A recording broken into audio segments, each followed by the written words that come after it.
दुनिया में हमेशा मल्टीपोलैरिटी को बढ़ावा दिया जाना चाहिए और जो भी देश हैं वो अपनी विदेश नीति को स्वतंत्रता से उसको बना सकते हैं और उसका कार्यान्वयन कर सकते हैं। तो ये एक ऐसा बड़ा एकता का बल है जो हम दोनों को साथ रखता है। इसके अलावा बाकी तो और बहुत सारी बातें हैं जो आपने स्वयं कही हैं, संस्कृति, कला, इतिहास, जनता से जनता का मेल, वो सब ज़रूरी है।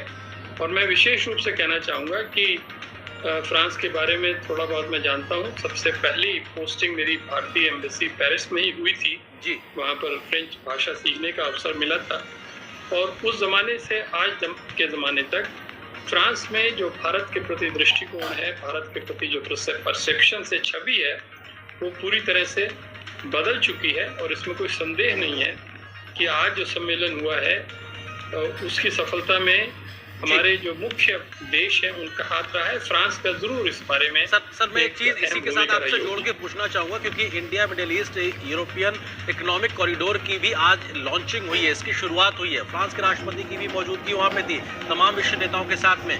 ये जो कनेक्टिविटी का बढ़ता दायरा है भारत से लेकर मिडिल ईस्ट और यूरोपियन देशों तक, ये आपको दिखाता है कि कनेक्टिविटी को लेकर किस प्रकार से हम आगे बढ़ रहे हैं। और ये सिर्फ आपसी जुड़ाव ही नहीं बल्कि कई प्रकार के संदेश भी अपने आप में दुनिया भर को देता है। इस तरह से आप देखते हैं इसको? जी हाँ, वेस्ट एशिया जो है या जिसे मिडिल ईस्ट कुछ लोग कहते हैं, ये एक ऐसा क्षेत्र है जो कि यूरोप और भारत के बीच में है।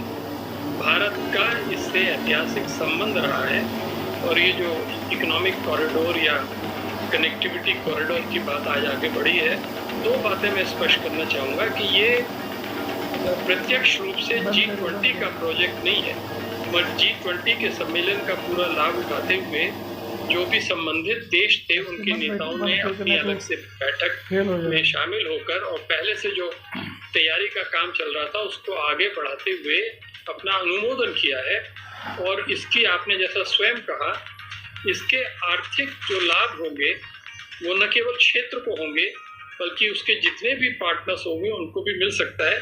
हमें ये ध्यान रखना पड़ेगा कि ये बिल्कुल अभी शुरुआत है इस प्रोजेक्ट की, समय लगेगा, मगर इसके परिणाम अंत में सभी देशों के लिए, उनके लोगों के लिए, उनके बिजनेस के लिए और उनके नेतृत्व के लिए अच्छे होंगे, ऐसा माना जाता है। खास तौर से इसलिए क्योंकि इस क्षेत्र में बहुत वर्षों से लड़ाइयाँ होती रही हैं और यदि अब ये क्षेत्र पूरी तरह से विकास के रास्ते पर चल पड़ेगा, विकास पर अपना फोकस करेगा, तो निस्संदेह शांति बनाने के यत्न में जो भी पुराने संघर्ष हैं वो धीरे धीरे समाप्त होंगे, ऐसी आशा कर सकते हैं। जी, मिर्जा भाटिया, हम बात कर रहे हैं लगातार जिस तरह से आज रात का रात्रि भोज का आयोजन हो रहा है, हम ये भी देखते रहे हैं कि पिछले अगर हम 10 साल की बात करें, प्रधानमंत्री नरेंद्र मोदी ये जो तमाम आमंत्रित देश हैं G20 में, इनमें से बहुत से ही देशों के साथ और लगभग सभी देशों के साथ द्विपक्षीय संबंध भी है। क्या आप ये मानते हैं कि प्रधानमंत्री